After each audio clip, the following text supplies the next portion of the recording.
I'm here at the March for the Border rally in McAllen, Texas. I'm here with somebody who has a really interesting perspective on the border. You have a lot of experience, so introduce yourself and what you've done. Absolutely. My name is Victor Avila. I'm a retired ICE special agent with Homeland Security Investigations.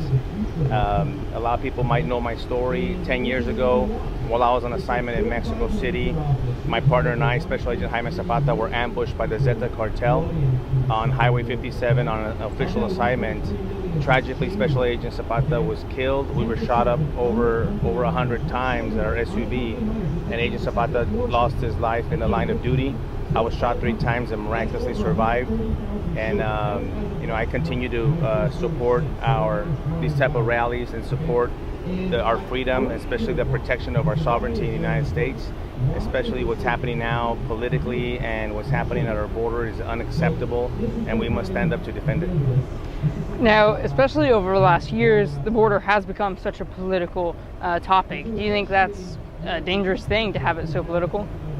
You know what, it goes hand in hand, and at first it seemed like let's not make it political, but you can't avoid it. You can't avoid it being political, and so if it's going to be political, let's embrace it, but let's embrace it on the right way. Let's use the political advantage to get the people that are going to represent us, that feel the way we feel about the border.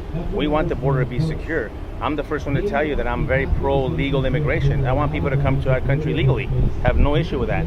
It's the illegal immigration because of the unvetting of these individuals that come. We have no idea who's coming to the country. And as an agent before, I worry about our national security and our public safety in our country. And it's no longer just the states surrounding the border. It's everywhere in our country. We're talking about Nebraska, New York, Portland, everywhere in our country are seeing a big impact. You're going to see the impacts in our school systems, criminal justice systems, our healthcare systems.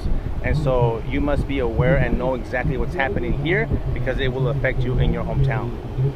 And do you think that the border, when people see on the news, they look at it as a humanitarian with all the people crossing, with little kids, but forget stories like yours, the dangers that people here face, whether it's Border Patrol or ICE agents like you? Do you think people forget that? That's a great question because look at what's happening right now with our Border Patrol agents on horseback.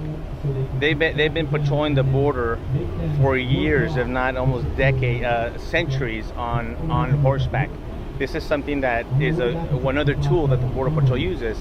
But as soon as they start enforcing, or the left, I should say, the Biden administration, find out that in fact we do use horses to secure the border, they start vilifying them. They start making things up about whips, and it is completely, totally, and unfair because they don't talk about the heroics of our border agents, the countless lives that they save. You know how many people drown on the Rio Grande River?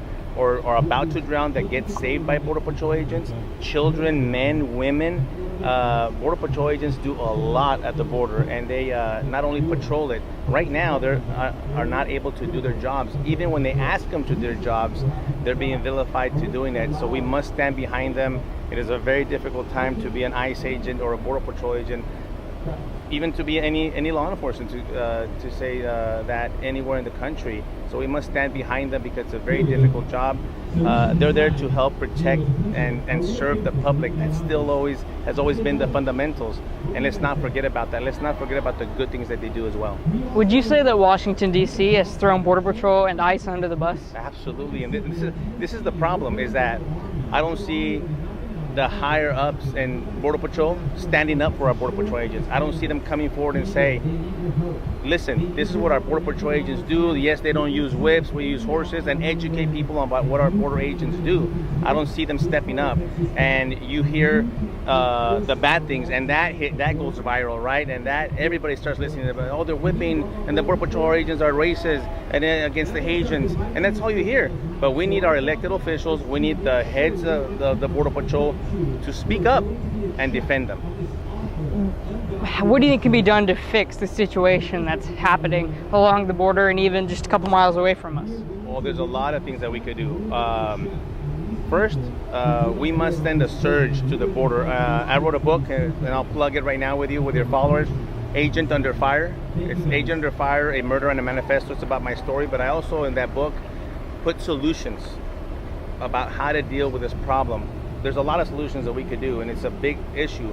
But right away, how do we do it? We send a search to the border with not just border agents and allowing them to do their job, but let's send the military.